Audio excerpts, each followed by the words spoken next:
Selamat sore Bapak Ibu, perkenalkan saya Amanda Dewi dari Prodi Ilmu Komunikasi. Saat ini saya sedang bersama Mbak Rinta, selaku anggota Panwascam di Kecamatan Larangan, khususnya di Kelurahan Kreo. Baik, sebelumnya saya mau ngucapin terima kasih banyak buat Mbak Rinta, karena sudah meluangkan waktunya untuk berbincang dengan saya. Oke, sebagai anggota Panwascam di Kecamatan Larangan, khususnya di Kelurahan Kreo nih, gimana sih pandangan Mbak Rinta untuk Pilkada 2024 yang akan datang?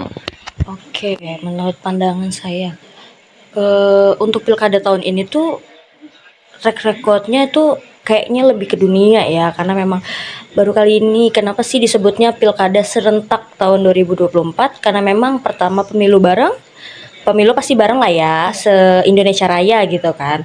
Cuman kalau untuk pilkada ini pun ternyata baru kali ini di tahun ini memang bareng juga, kayak nggak cuman DKI, Tangerang, semuanya hampir seluruh Indonesia barengan gitu.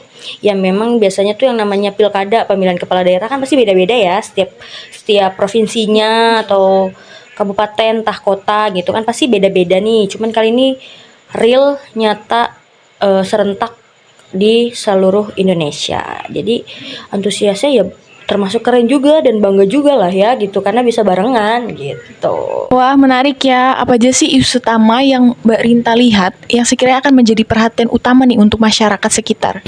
Isu utama sebenarnya utama itu nggak ada ya, tapi isu-isu memang yang menyebar luas di kalangan masyarakat, khususnya di Kota Tangerang.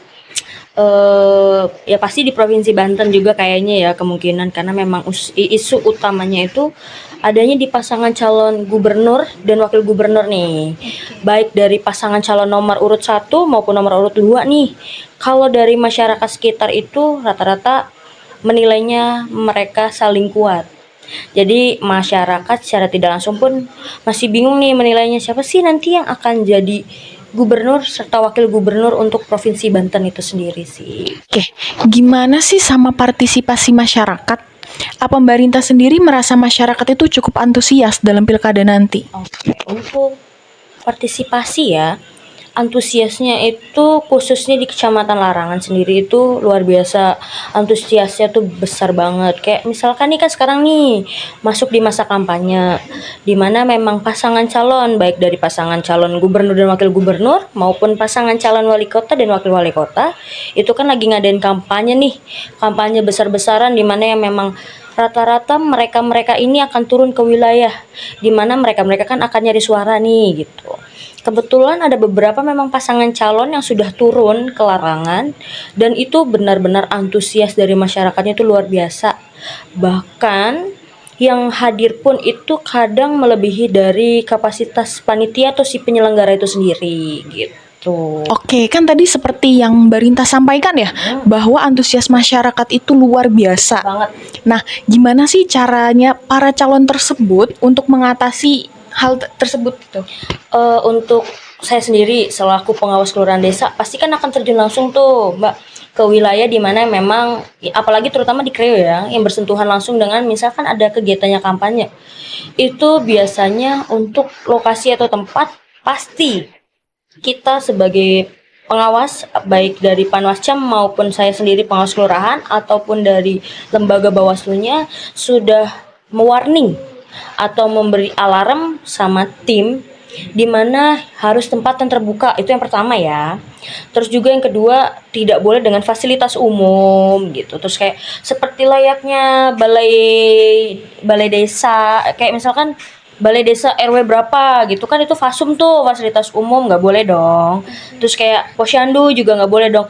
Meskipun memang kebanyakan nih di Tangerang itu posyandu punya gedung ya, tapi tetap yang namanya posyandu itu fasilitas umum atau fasilitasnya pemerintahan tidak bisa digunakan. Jadi kebanyakan cara penanggulangannya itu pasti kita menggiring atau meminta, lebih ke kita ngobrol santai aja sih ke PIC atau ke tim relawan pergerakan si calon pasangan calon ini ya.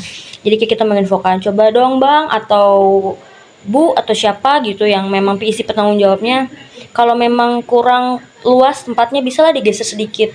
Ya misalkan seharusnya di tempat A nih, kita coba ubah ke tempat B gitu. Gimana caranya dari kitanya juga tidak kesusahan dan dari timnya juga tidak kesusahan. gitu. Menurut Mbak Rinta, apa sih yang bisa dilakuin untuk meningkatkan partisipasi masyarakat, terutama untuk para pemilih pemula? Oke, kalau untuk para pemilih pemula nih, kebetulan kan pemilu atau pemilihan itu kan ada 2 lembaga penyelenggara nih ya.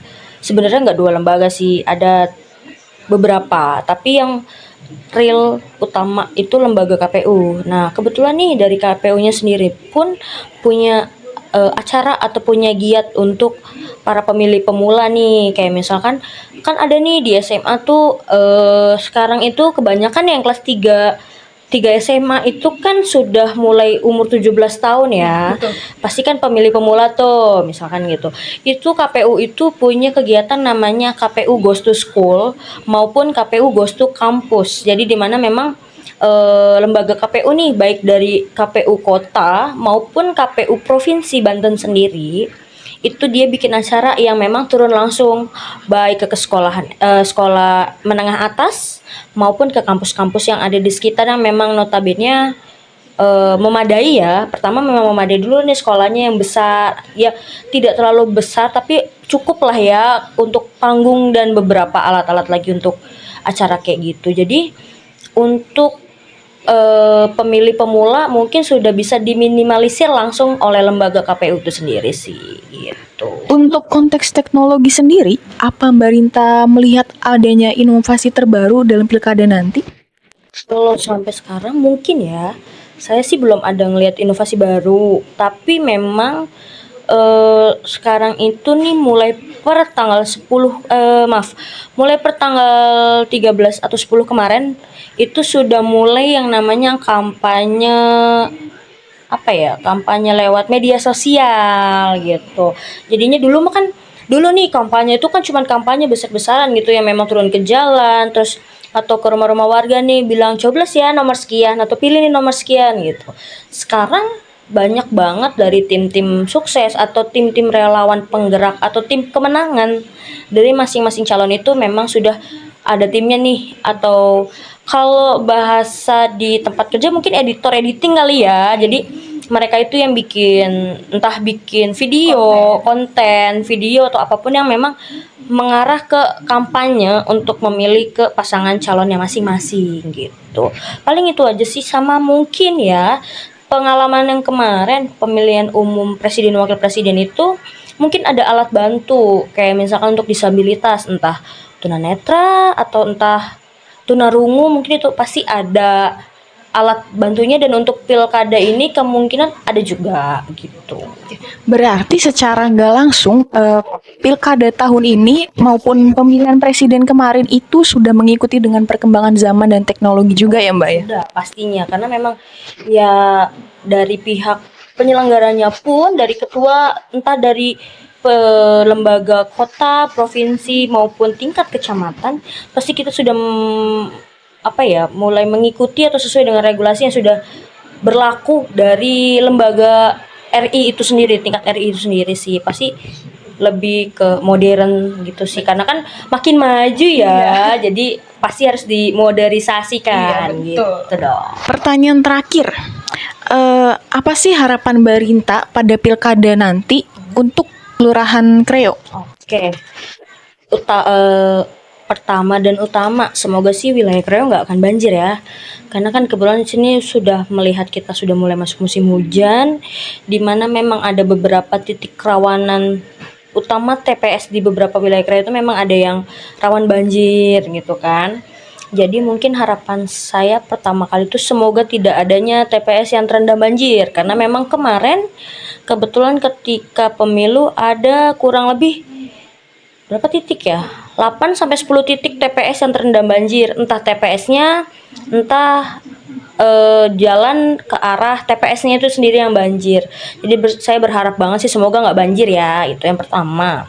Dan utama, terus utama lagi sih, pasti utama lagi nih. Warga atau masyarakat terutama Kreo itu tidak ada yang golput. Terus pasti di wilayah Kreo semoga tidak adanya money politik atau politik uang. Itu aja sih mungkin. Baik, terima kasih banyak Mbak Rinta untuk pandangan, wawasan, dan juga masukannya. Semoga harapan Mbak Rinta juga masyarakat sekitar untuk pilkada tahun ini akan terwujud. Oke, terima kasih.